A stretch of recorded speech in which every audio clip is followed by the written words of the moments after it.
बुलंदशहर से रीशु कुमार पत्रकार की रिपोर्ट। तिहरे हत्याकांड का खुलासा, पत्नी और 2 बेटियों का हत्यारा गिरफ्तार। बुलंदशहर शिकारपुर में पत्नी और 2 बेटियों को बेरहमी से मौत की नींद सुला देने वाला 25,000 का इनामी सईद पुलिस से बचने के लिए भिखारी बन गया। सईद दिन में सड़कों पर भीख मांगता था और रात में गाजियाबाद में रोडवेज बस अड्डे के पास फुटपाथ पर सो जाता था। पुलिस ने तिहरे हत्याकांड के आरोपी को पंजाब के मोहाली से गिरफ्तार कर लिया है। तिहरे हत्याकांड का आरोपी सईद मेंटल ने 2 मार्च शिकारपुर कोतवाली क्षेत्र के मोहल्ला अम्बेडकर नगर में पत्नी और अपनी 2 बेटियों की सरिया और धारदार हथियार से पीटकर निर्मम हत्या कर दी थी। पुलिस पूछताछ में सईद मेंटल ने बताया कि वह हत्याकांड के बाद पुलिस से बचने के लिए गाजियाबाद रोडवेज बस अड्डे पर रहा। वह दिन में भीख मांगता था और रात में रोडवेज बस अड्डे की फुटपाथ पर सो जाता था। इतना ही नहीं, सईद मेंटल पूरे परिवार को मौत की नींद सुला देना चाहता था, लेकिन वह अपने 2 बेटों को मौत की नींद नहीं सुला सका। सईद मेंटल ने ऑन कैमरा यह भी स्वीकार किया कि उसकी पत्नी के अवैध संबंध थे, जिसका उसकी बेटियां और बेटे सपोर्ट करते थे, इसलिए वह पूरे परिवार को मौत की नींद सुला देना चाहता था, लेकिन वह इस प्रयास में सफल नहीं हो सका। बुलंदशहर एसएसपी की माने तो आरोपी सईद मेंटल पुलिस से बचने के लिए न सिर्फ भिखारी बन गया, बल्कि वह मोहाली में ईंट भट्ठों पर मजदूरी करने चला गया। पुलिस ने सईद मेंटल को पंजाबी के मोहाली से गिरफ्तार कर कोर्ट भेज दिया है। बुलंदशहर एसएसपी संतोष कुमार सिंह की वाइफ।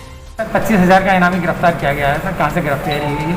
देखिए, 2/3 की रात में तीसरे महीने में मार्च में शिकारपुर कस्बे में सईद मेंटल नाम के व्यक्ति ने अपनी पत्नी और 3 बेटियों के सिर पे घातक चोट पहुंचाई थी, जिसमें पत्नी और 2 बेटियों की मृत्यु हो गई थी। तीसरी गंभीर रूप से घायल थी, जो बाद में उपचार के दौरान ठीक हुई। और इन सब की हत्या करने के बाद ये अपराधी घर से फरार हो गया। इसने अपना मोबाइल फ़ोन अपने घर पे ऑफ कर लिया था। लगातार हमारी टीमें इसकी तलाश कर रही थी, क्योंकि यह किसी के भी संपर्क में नहीं था, तो कहीं से भी लोकेशन मिलने की संभावना नहीं बन पा रही थी। अलग अलग स्थानों पे जहाँ पहले पूर्व में भी ये कभी आया गया था, या जो रिश्तेदारियाँ थी या जो जमात आज चल रही थी, जैसी जब सूचना प्राप्त हो रही थी उसके अनुरूप इसकी तलाश के लिए लगातार हमारी 3 टीमें प्रयास कर रही थी। इसी क्रम में ये तथ्य जानकारी में आया कि आज से लगभग 20 साल पहले ये पंजाब के मोहाली जनपद में ईंट भट्ठों पर काम करता था।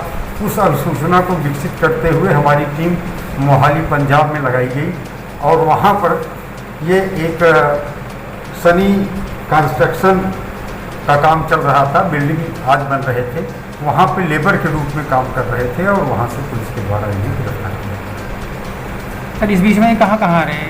नहीं, ये इसका कहना है कि ये काफ़ी दिन गाजियाबाद, दिल्ली और अन्य स्थानों पे रहा। कुछ दिन इसने भिखारी बन के भीख मांग करके जीविकोपार्जन किया।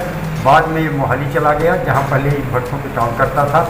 वहाँ एक कंस्ट्रक्शन कंपनी के द्वारा मकान निर्माण का काम चल रहा था, जहाँ ये लेबर के रूप में काम करने लगा। बातचीत के दौरान इसने बताया कि पत्नी की चरित्र पर इसे शक था और बहुत दिनों से, लगभग 2015 से ही वह पत्नी की हत्या करना चाहता था। तीनों बेटियां इसकी उसमें सहयोग करती थी पत्नी को। इसका बड़ा बेटा भी सहयोग करता था। बड़ा बेटा वहाँ नहीं था, इस वजह से वो बच गया।